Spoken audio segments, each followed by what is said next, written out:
Dans les années antérieures, mais les ministères étaient remplis de paperasses.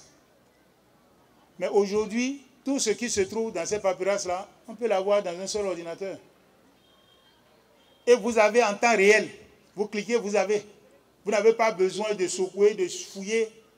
Le monde va dans cette direction-là. Nous sommes obligés d'aller, et rapidement, si nous ne voulons pas être à la traîne.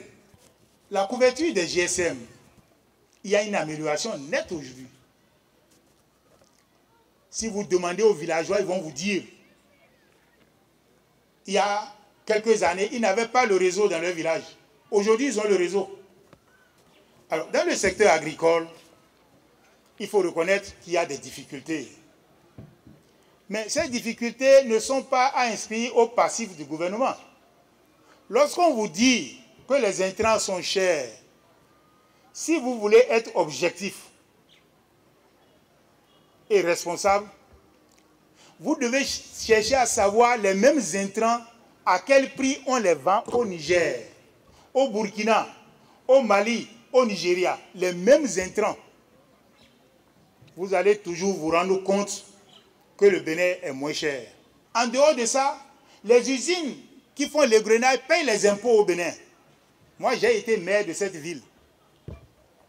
Et quand j'étais maire, la Sodeco payait par an 42 millions d'impôts pour la commune. Et la Sonapra payait 30 millions. Ça faisait 72 millions. Les 72 millions suffisaient pour payer les salaires de tout le personnel de janvier jusqu'en décembre. On a pu désigner les nouveaux chefs-lieux de département, les 6. Et aujourd'hui, Kandi abrite la préfecture du département de l'Alibouri.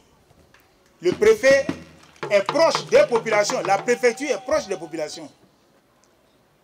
De 2016 à ce jour, le gouvernement a recruté 3100 agents de police.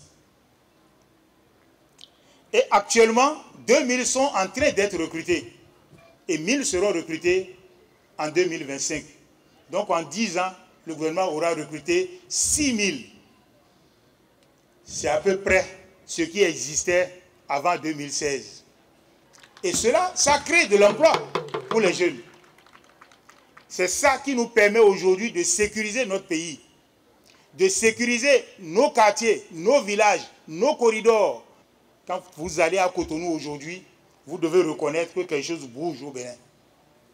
À Parakou, à Natitengou, bientôt à Kandi, à Djougou, à Parakou encore. Et ainsi de suite, toutes les villes du Bénin seront asphaltées. Est-ce que vous trouvez cela normal? Qu'on prenne l'engagement de soigner la population et qu'on choisisse d'aller en grève en période d'épidémie. Alors, qui va s'occuper de la population? Vous pensez qu'un État responsable peut accepter une telle situation? On est obligé de trouver la solution. Et la solution, vous la connaissez. Vous la connaissez, l'État a pris ses responsabilités et aujourd'hui, il n'est plus possible d'aller en grève dans ces conditions-là.